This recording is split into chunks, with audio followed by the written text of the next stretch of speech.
When people talk about wealth, they often focus on numbers. But numbers don't tell the real story. Behind every fortune is a system, a decision, a pattern. Today, we are not asking how much the world's richest people are worth.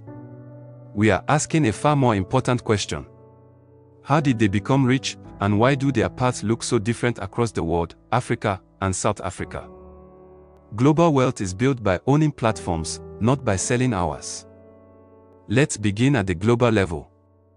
The richest people on earth, Elon Musk, Jeff Bezos, Larry Page, Bernard Arnault, Warren Buffett, did not become wealthy by chance. They built or owned scalable systems. Globally, wealth comes from three dominant engines: technology platforms, global consumer brands, capital allocation and long-term investing.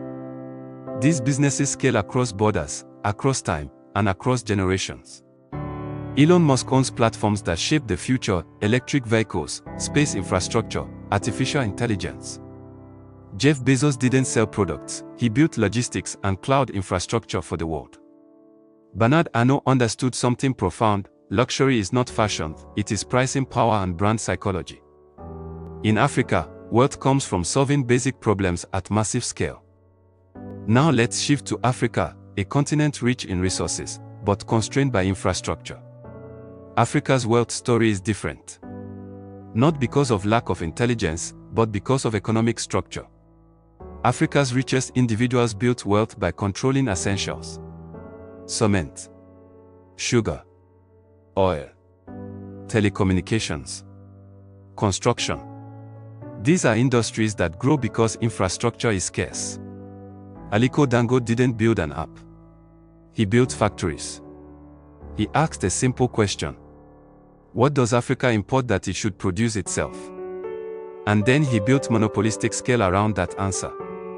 Telecom billionaires like Strive Masiyiwa and Mike Adenuga didn't chase trends, they connected people. In Africa, whoever controls connectivity controls economic oxygen. South Africa tells yet another story. It is Africa's most sophisticated economy, but also one shaped by deep history, capital concentration, and legacy structures. South Africa's richest built wealth through mining, luxury goods, banking, long-term equity ownership. Not startups, ownership. The Oppenheimer family didn't mine diamonds, they controlled the diamond market. Johann Rupert doesn't sell watches, he owns the brands people aspire to.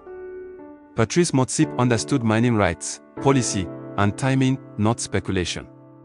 South African wealth is built through patience, policy literacy, and compounding ownership. Now here is the uncomfortable truth. Global billionaires own scalable platforms.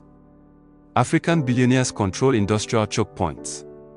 South African billionaires protect legacy capital. None of these paths are accidental. Your environment shapes how wealth is created, but mindset determines whether it is created.